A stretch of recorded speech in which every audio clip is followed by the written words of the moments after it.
विद्यानगर नाम के एक राज्य में छोटा सा गांव था। उस गांव में मोती नाम का किसान अपनी पत्नी बिंदु के साथ रहता था। मोती का खुद का खेत था जिस पर वो खेती करके ठीक ठाक पैसे कमा लेता था। एक दिन मोती अपनी खेतों पर हल चला रहा था। उसे काम करते हुए दोपहर हो चुकी थी। मोती सोचने लगा, अरे देखो तो दोपहर होने को है, अभी तक भाग्यवान खाना लेकर आई ही नहीं। यह सोचते हुए वह अपने बैलों को हाँक रहा था। तभी उसकी पत्नी बिंदु ने आवाज लगाई, अजी सुनते हो, मैं आपके लिए खाना ले आई हूँ, आकर खा लीजिए। अरे हाँ हाँ भाग्यवान, बस आ ही रहा हूँ, बस थोड़ा इंतजार करो। और फिर मोती खाना खाने बैठता है और बिंदु से कहने लगता है, ये देख रही हो बिंदु, इस साल मुझे लगता है हमारा फसल अच्छा होने वाला है। बिंदु बोली, अजी हर साल तो हम ऐसे ही काम करते रहते हैं, अब कोई साल अच्छा होता है तो कोई बुरा होता है, देखते हैं ऊपर वाले की मर्जी, इस साल क्या होता है। अच्छा अब मैं चलती हूँ, घर में और भी काम है। फिर मोती खाना खाने के बाद अपने खेतों पर हल चला रहा था। तभी अचानक मोती के कानों पर किसी जानवर के रोने की आवाज सुनाई देती है। अरे यह आवाज कैसा है, लगता है जंगल की ओर से यह आवाज आ रहा है। आज से पहले कभी तो ऐसी आवाज मुझे सुनाई नहीं दिया, लगता है कोई जानवर की आवाज है, मुझे जाकर देखना चाहिए। और फिर मोती जाकर देखता है तो वहां एक गधे का बच्चा रो रहा था और उसके पास उसकी बीमार माँ कह रही थी, अरे मेरा बच्चा सुन, अब मेरा जाने का समय हो गया है, जाते जाते एक बात बता के जाती हूँ, ऐसा मत बोलो माँ, मेरे तुम्हारे बिना कोई नहीं है। नहीं बेटा, तुम अकेले नहीं हो, ईश्वर है ना बेटा, वही तेरी रक्षा करेंगे। माँ यह ईश्वर क्या, कहाँ रहते हैं, क्या करते हैं, कैसे मिल सकते हैं। सुन बेटा, ये तीन बातें हमेशा याद रखना, ईश्वर कहाँ रहते हैं, ईश्वर कैसे मिलते हैं, ईश्वर क्या करते हैं। और फिर अपने बेटे के कान में ज्ञान का रहस्य बताकर उसकी माँ की मौत हो जाती है। गधे का बच्चा जोर जोर से रोने लगता है। अरे यह तो कोई गधा का बच्चा है, पर इतनी जोर से रो क्यों रहा है। माँ, मेरी माँ, मेरी माँ को कोई बचाओ, मेरी माँ को कोई बचाओ। मोती हैरान रह गया। अरे देखो तो भाई, ये गधे का बच्चा तो बोलता भी है, ये कैसे संभव है, जानवर भला इंसानों की आवाज में कैसे बात कर सकता है। गधे का बच्चा बोला, हाँ हम इंसानों की तरह बोल सकते हैं, हम इंसानों के लिए काम करते थे, पर जब मेरी माँ की उम्र अधिक हो गई तो इंसानों ने हमें जंगल में लाकर छोड़ दिया। भोजन के अभाव के चलते माँ बीमार होने लगी। मोती बोला, अरे नहीं, यह तो मर गई है, अब तुम्हारी माँ कभी नहीं उठ पाएगी, अब वह ईश्वर के पास चली गई है। मोती किसान एक गड्ढा खोदकर उसको दफना देता है और उसके बच्चे से बोला, अब चलो, तुम्हारे लिए जंगल सुरक्षित नहीं है, अब मेरे साथ मेरे घर चलो। और फिर मोती गधे के बच्चे को अपने साथ घर ले आया। अरे भाग्यवान, जरा देखो तो, बाहर निकलो, मैं किसे लेकर आया हूँ। बिंदु बाहर आके देखी तो कहने लगी, यह क्या जी, आप भी हद करते हैं, पहले से ही इतनी परेशानी है, अब एक गधे का बच्चा को भी लेकर आ गए। अरे भाग्यवान, ये कोई साधारण गधा का बच्चा नहीं है, ये बोल सकता है, वह भी हम इंसानों की तरह। क्या सच में ये बोल सकता है, पर आपको कहाँ मिला। यह सब छोड़ो भाग्यवान, जल्दी से खाना बनाओ, मेरा दोस्त भूखा है और मुझे भी बड़ी जोर की भूख लगने लगी है।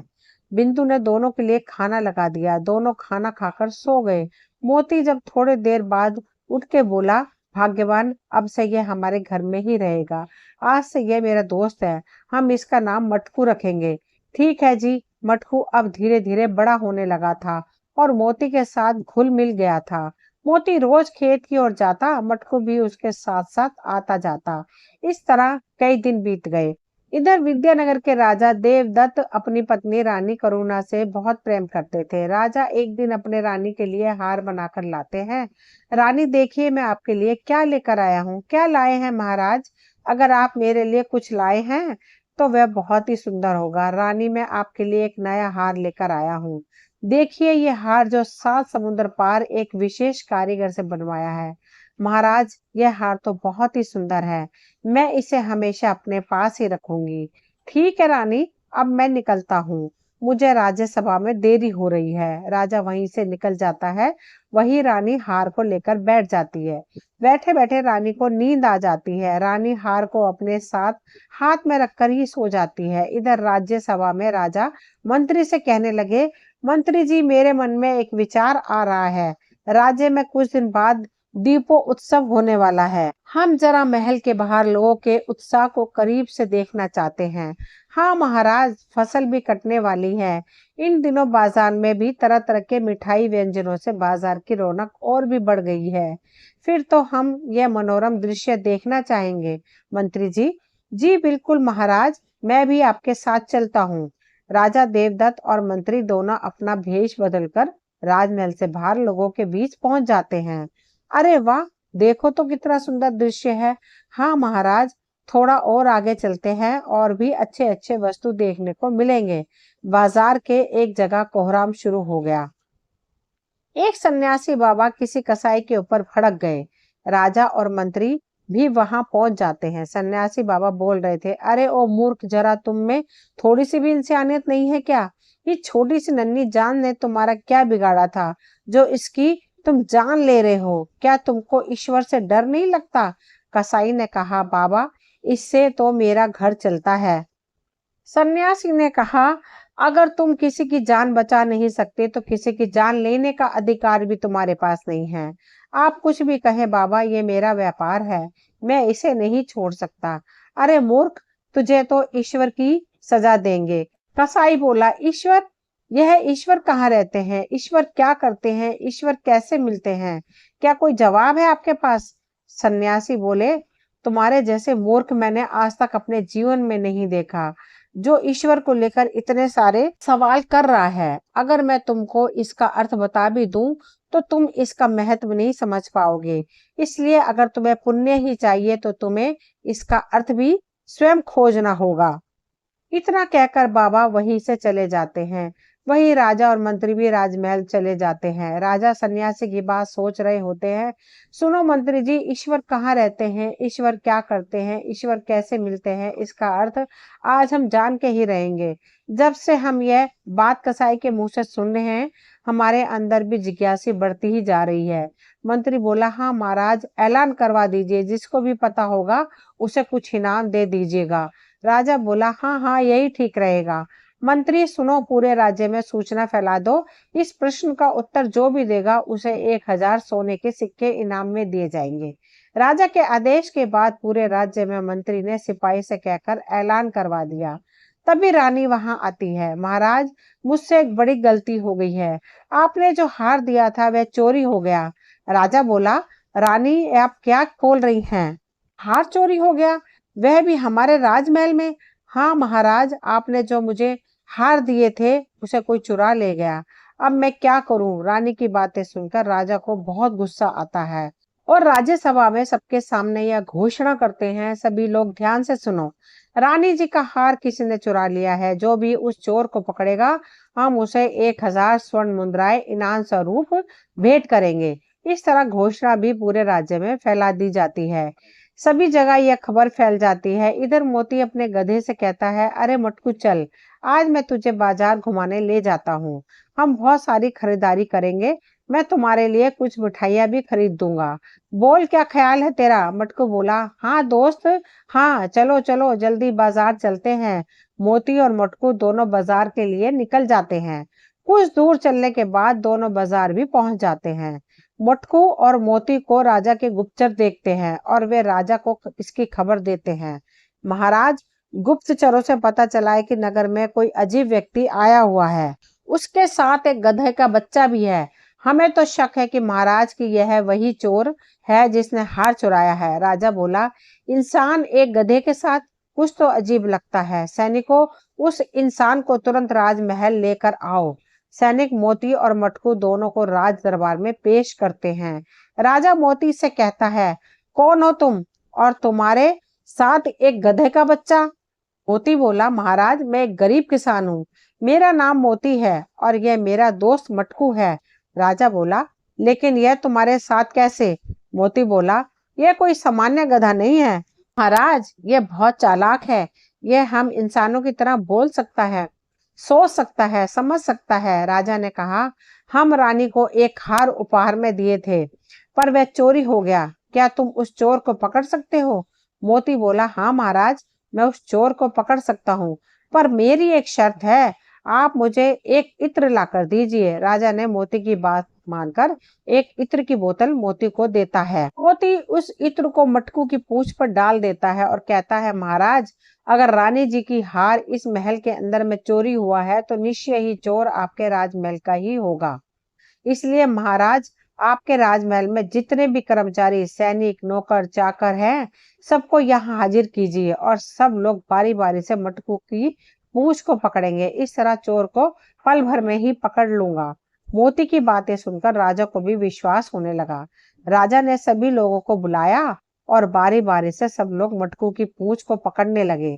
सब लोगों ने मटकू को पूंछ पकड़ा। अब उन सब लोगों को कतार में खड़ा किया गया और सबके हाथ को एक एक करके मोती सूंघने लगा। सब लोगों के हाथ से इत्र की खुशबू आने लगी, लेकिन एक व्यक्ति के हाथ से इत्र की खुशबू नहीं आ रही थी, यानी कि उसने मटकू का पूंछ को नहीं पकड़ा था। मोती झट से समझ गया और कहने लगा, महाराज, मिल गया, यही हार का चोरी करने वाला इंसान है। यही है चोर। इसके हाथ से इत्र की खुशबू नहीं आ रही है, यानी कि यह डर के मारे मटकू का पूंछ को पकड़ा ही नहीं था। राजा ने उस नौकर से पूछा, क्या सच में तुम रानी जी का हार चुराए थे? नौकर बोला, नहीं महाराज, नहीं, मैंने रानी जी के हार को नहीं चुराया है। महाराज बोले, देखो, ईमानदारी से बता दो, वरना अंजाम बहुत बुरा होगा। नौकर डर के मारे बोल पड़ा, हाँ महाराज, मुझे माफ कर दीजिए, मैंने लालच में आकर रानी जी के हार को चुरा लिया था। महाराज, ये लीजिए रानी जी का हार। चोर ने राजा को हार वापस कर दिया। राजा यह सब देखकर हैरान रह जाते हैं। अरे वाह मोती, तुमने तो कमाल ही कर दिया। सच में तुम तो चालाक निकले, तुमने पल भर में ही चोर को पकड़ लिया। तुम्हारा बहुत बहुत शुक्रिया। यह रहा मोती, तुम्हारा इनाम का 1000 सोने के सिक्के। राजा ने मोती को 1000 सोने के सिक्के इनाम में देते हैं। उसके बाद अचानक राज्यसभा के बीच कुछ लोग चले आते हैं। अरे अरे, अब यह लोग कौन है? अचानक इस तरह राज दरबार में कैसे पहुंच गए? महाराज, आपने जो सवाल किए थे, उस सवाल का जवाब देने राज्य के प्रसिद्ध विद्वान आज राजमहल आए हैं। अच्छा, तो क्या आप लोग मेरे सवालों का जवाब दे सकते हैं? हाँ महाराज, हम आपके सवालों का जवाब देने आए हैं। अच्छा तो ठीक है, सवाल को फिर से सुन लीजिए। ईश्वर कहाँ रहते हैं? ईश्वर क्या करते हैं? और ईश्वर कैसे मिलते हैं? इसका जवाब आपको बताना है, वह भी उदाहरण सहित। सभा में से एक विद्वान ने कहा, सुनिए महाराज, इसका जवाब, ईश्वर सभी जगह रहते हैं, अधर्म का नाश कर धर्म की रक्षा करते हैं, हमेशा अच्छे लोगों के साथ रहते हैं, दिन दुखी सबकी मदद करते हैं। ईश्वर तो कण कण में है। राजा बोले, आपकी बातों से मैं सहमत हूँ, पर कोई ठोस उदाहरण पेश कीजिएगा ताकि सभा में उपस्थित सभी लोगों को भी समझ में आ सके। विद्वान ने कहा, उदाहरण? कैसा उदाहरण? भला इसका भी कोई उदाहरण दे सकता है क्या? मंत्री जी ने कहा, महाराज की बातों से मैं भी सहमत हूँ, कृपया आप उचित उदाहरण पेश कीजिए। राजा बोले, क्या इस राज्यसभा में कोई महापुरुष नहीं है जो इस सवाल का जवाब उदाहरण सहित दे सके? अगर कोई है तो आगे आए। राजा की बात को सुनकर मटकू आगे आता है, जिसे देख राज्यसभा में लोग हंसने लगे। अब यह गधा बताएगा इन सवालों का जवाब। और वहां सभी लोग हंसने लगे। अरे, कभी पाठशाला का द्वार तक नहीं देखा होगा, अब आ गया है राज्यसभा में सवालों का जवाब देने। राजा ने कहा, इंसान हो या जानवर, जीवन सब में होता है, और जहाँ जीवन है वही जान है, वही ज्ञान है। इसलिए किसी का भी उपवास उड़ाना अपराध है। मैं मटकू को भी एक मौका देता हूँ। अब बताओ मटकू, क्या जवाब है? मटकू बोला, हाँ महाराज, जवाब मैं दूंगा, लेकिन पहले दूध शक्कर दही मंगवाइए। राजा ने मटकू की बातें मानकर दूध शक्कर दही मंगवाया। फिर मटकू बोला, महाराज, पहला प्रश्न, ईश्वर कहाँ रहते हैं? महाराज, पहले आप दूध और शक्कर को मिलाकर पीजिए, फिर मैं आपको इसका जवाब बताऊंगा। राजा दूध और शक्कर को मिलाते हैं और पीने लगते हैं। स्वाद कैसा रहा महाराज? दूध तो मीठा लग रहा है महाराज, क्या आपको इसमें शक्कर दिख रहा है? नहीं तो, इसमें तो मुझे शक्कर नहीं दिख रहा है। ठीक इसी तरह महाराज, ईश्वर सभी जगह रहते हैं पर दिखाई नहीं देते। राजा खुश हुआ और कहा, चलो बहुत बढ़िया, इस जवाब से मैं सहमत हूँ। उदाहरण भी बढ़िया रहा। अब दूसरा सवाल सुन लो, ईश्वर कैसे मिलते हैं? महाराज, इसका जवाब भी मैं बता दूंगा, लेकिन आपके सामने पड़े दही में मक्खन है या नहीं, इसको बताइए। राजा बोले, अरे यह तो दही है ना, मक्खन तो मथने से ही निकलेगा। जी महाराज। इस तरह ईश्वर भी आत्मचिंतन मंथन कीर्तन करने पर ही मिल सकते हैं। राजा बोले, अति उत्तम, अति उत्तम, मैं खुश हुआ। अब तीसरा सवाल यह है कि ईश्वर क्या करते हैं? महाराज, आप तो सभी प्रश्नों के उत्तर के साथ साथ उदाहरण भी देने को कहा है। अगर आप बुरा ना मानो तो इस सवाल का जवाब दूंगा। हाँ हाँ, बेफिक्र होकर बताओ, डरने की कोई आवश्यकता नहीं है। महाराज, इसके लिए मुझे कुछ समय के लिए आपके सिंहासन पर बैठना होगा। राजा मटकू की बात को मानकर सिंहासन छोड़ देते हैं और मटकू को सिंहासन पर बैठा देते हैं। महाराज, यह रहा आपके तीसरे सवाल का जवाब कि ईश्वर क्या करते हैं। ईश्वर सर्वशक्तिमान है, वह चाहे तो राजा को रंक और रंक को राजा बना सकते हैं। ईश्वर क्या करते हैं, इनको शब्दों में नहीं बताया जा सकता। उनकी लीला तो अनंत है महाराज। राजा बोले, वाह, धन्य हो प्राणी, भगवान की लीला सचमुच अपरंपार है। इंसान हो या जानवर, समझ सब में होती है, बस पहचानने की जरूरत है। मंत्री जी, मटकू को 1000 सोने के सिक्के इनाम में भेंट किया जाए। राजा ने मटकू को 1000 सोने के सिक्के इनाम में दिया। साथ ही मटकू और मोती को रथ में बिठाकर सम्मान उनके घर पहुंचा दिया गया। घर पहुंचते ही मोती बोला, भाग्यवान, अरे भाग्यवान, बाहर निकलो तो जरा देखो तो हम क्या लेकर आए हैं इस बार। बिंदु आकर देखती है तो आश्चर्यचकित हो जाती है। अरे इतने सारे सोने के सिक्के कहाँ से लाए हैं? अरे भाग्यवान, ये सब हमने जीता है। मटकू और मैंने दोनों ने 2000 सोने के सिक्के जीते हैं। फिर मोती ने एक एक करके सारी बातें बिंदु को बताई। बिंदु भी इन बातों को सुनकर बहुत खुश हो गई। अब मोती की गरीबी खत्म हो गई। वे लोग खुशी से अपना जीवन जीने लगे। दोस्तों, ये थी आज की कहानी। अगर कहानी पसंद आई हो तो प्लीज चैनल को सब्सक्राइब करें, वीडियो को लाइक शेयर करें, कमेंट करें। मिलती हूँ अगली कोई नई कहानी लेकर। कहानी सुनने के लिए आप सभी का तहे दिल से शुक्रिया।